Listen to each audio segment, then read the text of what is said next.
So good afternoon, everybody. So I'm going to talking about what's happening in the ONAP related to the standard, and also the modeling, the latest modeling progress. So I hope you can get more detailed information from my today's presentation. I think first of all, the next page, please. So the first part, I have two-part presentation today. The first part is about I think using I can control it. Excuse me. The first part is about the ONAP-related standards. So there's one white paper has been published officially on the Linux Foundation website from this March. I think that white paper hasn't been populated, so I'm going to introduce you today. In this white paper was written by Jenny Huang from AT&T, Ling Li from China Mobile, and myself. I'm the current standard coordinator in the ONAP. So in this white paper, we mentioned three parts. The first part is about the architectures and the modules. Second part is about the modeling. And the third part is about the API interface. So how these three parts are related, influence which standards. So that is the white paper mostly about. So first of all, talking about the ONAP scope, if you can look at to your right part, in the current TSC charter of the ONAP on the wiki page, the mission of the ONAP project is to create a model-driven open platform which can serve the service provider, which can support the full life cycle management and also cloud-centric and software-controlled network. So that is the mission of the ONAP, which is written on the TSC charter. And so continue, I think Paul has presented this before about the Casablanca diagram of the architectures. So you look at the orange color in this diagram, you can look at all of those oranges are related to standard. So it just means we are not started from scratch, we are related to standard. We need to work with them. So that is the white paper mostly about.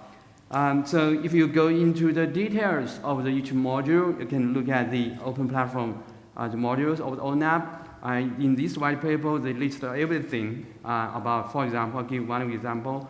You can look at the VFC controller, that is about the ICMP standard. So that is clearly mentioned on the spreadsheet within the white paper. Then I think both Paul and Zahi has also already mentioned that one of the biggest challenges is about the modeling. People like one unified information model or common the data model. But since the dream is very true, but to reach that dream is not easy. But anyway, so look at the modeling landscape in the ONAP. You can look at there are three modeling and phases. It's from the onboarding. You have Windows VNF onboarding to the ONAP. Then you can rely on those models. You can design the service, or you can design the network service, and then you can deliver those modeling, service modeling, together with the VFCs to the runtime to allow the runtime to your right side, to the bottom side. You can really run these modelings. One of the missions, as I mentioned in the beginning, is model-driven reference platform. And then in total, there are four modeling aspects you can look at from here. It's first about the VNF part, the VNF and service deployment, how you can deploy it like network service and VNFs. So that is the first part of the modeling. The second part, we want to build the closed-loop automation. In order to do that, you need to do the data collections, and also you need to do the analytics part. So this is the second part of the modeling. The third part, we need a policy-driven, like in terms of whatever policy-driven. This is the third part. And then the last part is the network and service configuration. It's really the most hardest part, I think, in the future of the ONAP modeling committee. So the basic of the principle of the modeling you can think about is definitely the information model or data model. So I draw this diagram in order to help people to easily understand which part of modeling belongs to which components. You can help you. I can go through later how from the beginning to the end. You can go when we come back to the modeling part. And then the next one is I think this one is already mentioned. I will not repeat that part. Every spreadsheet is in the white paper. You can look at that. We published in March, but we need to consider to update this every 2 release or every 1 release. And so the last part in the white paper is about the API part. I think lots of people are familiar with like TM Forum API, Math API, Legato, or you can even think about the LC-ANFI southbound interface like SO 003 and northbound SO 005. And also the SDN related API you can familiar like IETF protocols or Open Network Foundation APIs. So all of those have been described and been in this spreadsheet right in the white paper. And so I put the link on this slide. I also submit this slide to the level 3. You can download. I think this slide later you can find it's on the Linux Foundation wiki page. You just click that link, you can download it. All right, the second part, I think both Zahi and Paul has mentioned is the most difficult part is about the modeling. To become a very successful model-driven reference platform, so modeling is very important. So what happened? In the beginning, I mentioned already in the last section, I already mentioned the modeling, the landscape, how many modeling has been covered in the current ONAP community. But let's look at how this is the project going from the left to the right. So first of all, the project right in the left, right in the center is a VMSDK project. So the VMSDK, one of the purposes is to verify the VMCSAs from each of the vendors. By defining the unified modeling for the VNFs, then you can get to like the whole ecosystem for the same modeling specification to allow all of the vendors on board based on same rules, which we are largely help each operators. That's the beauty of telecom, right? This is different from the OTT. The telecom, we follow the standard. We want the vendor to follow the standard, then can help the operators to save the energy, to save the time, to repeat the work by deploying either you are a large-scale operator, go to the smallest operator.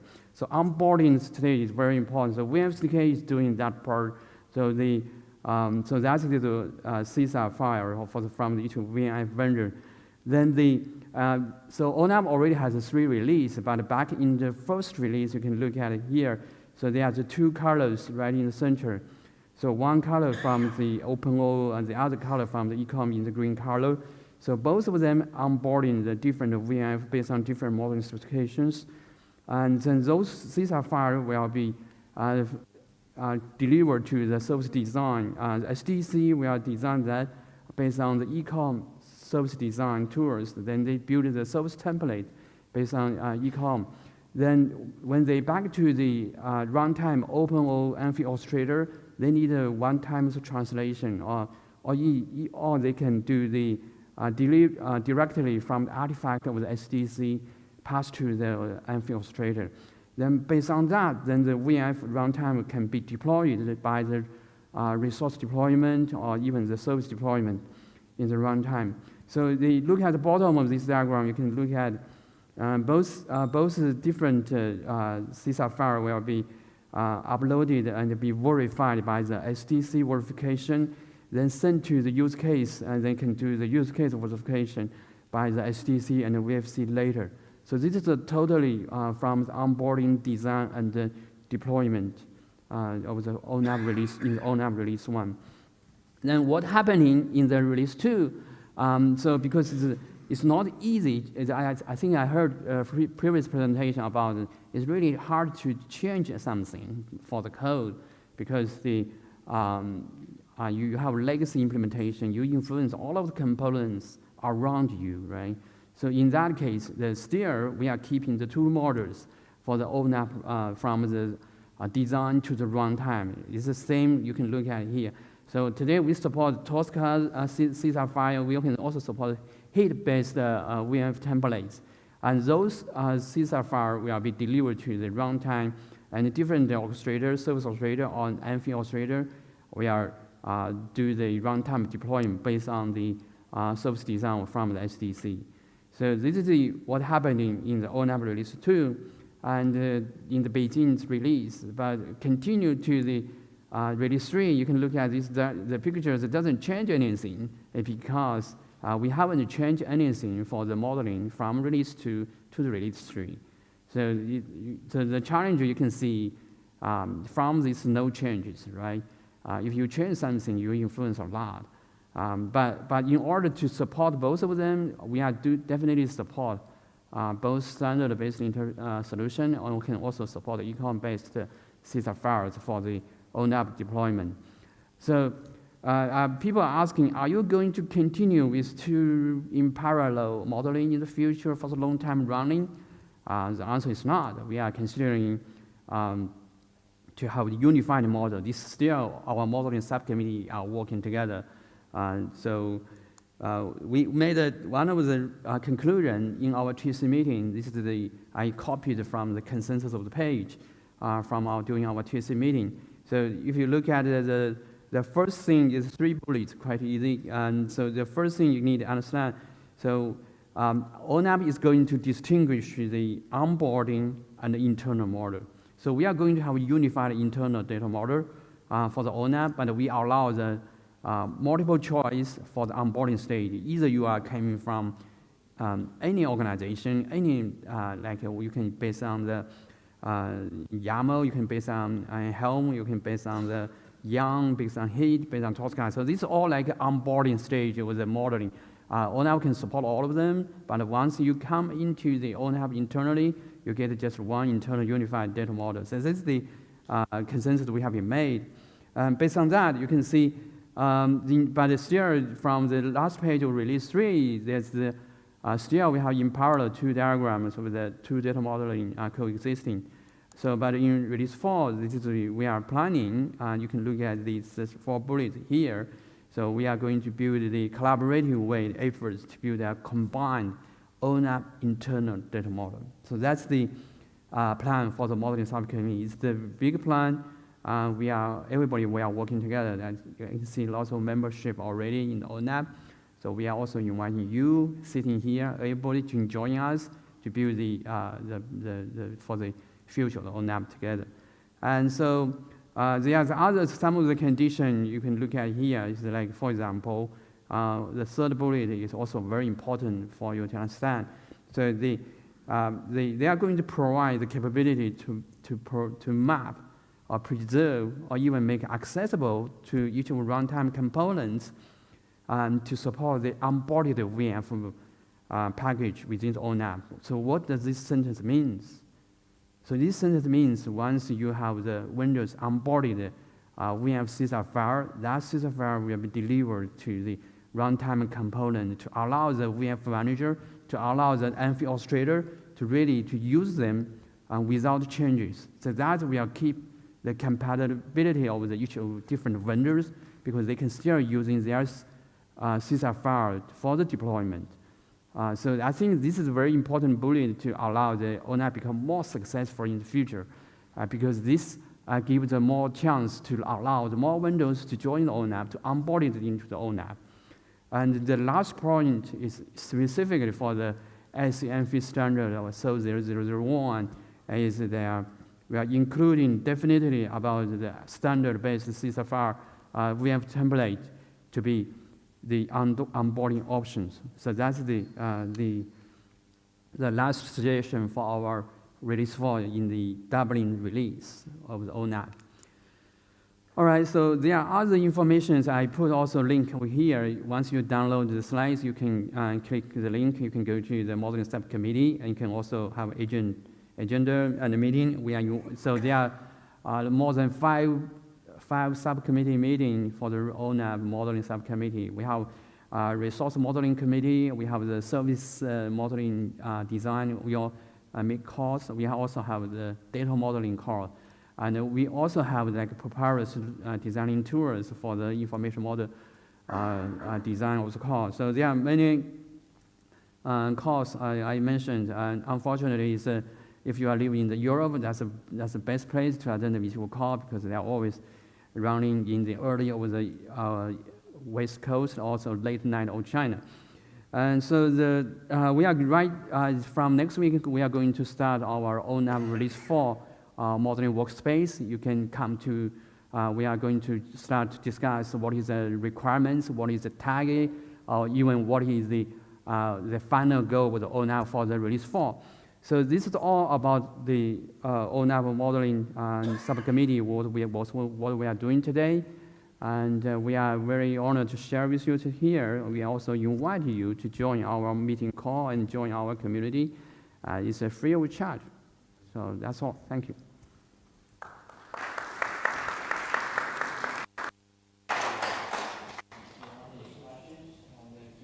Phone to pass to this gentleman. Or no? Okay, I can repeat your questions if you want. Oh, that's the microphone coming.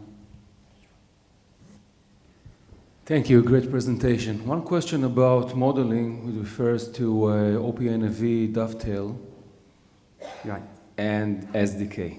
Can you please a little bit share some information about it? Right, okay, so this is a very good reminder me. I think the OPNFV has a dovetail about the testing and tools about, so Linux Foundation networking, I think LFN has converged both OPNFV dovetail and ONAP VM SDK project into one certification and verification of the ONAP. If you are certified successfully, you can get the ONAP logo. I mean, so that CVC program will be based on the VF requirements, which is led by Steven Wright in the AT&T, and also VF SDK project was led by the Victor from Huawei. They are supporting this CVC program to ask all of the VF CISA file from all of the vendors. You are going to be tested and certified, and then you are authorized to allow to put the logo with the ONAP for your VF. So this is a very important stage.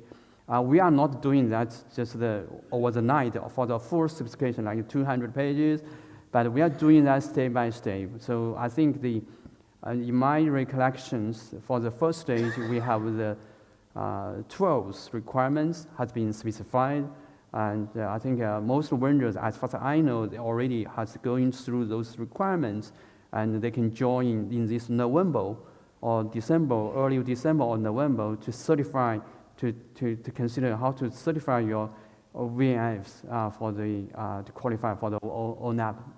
Thank you, very good. I should mention that in my slide. So, and okay.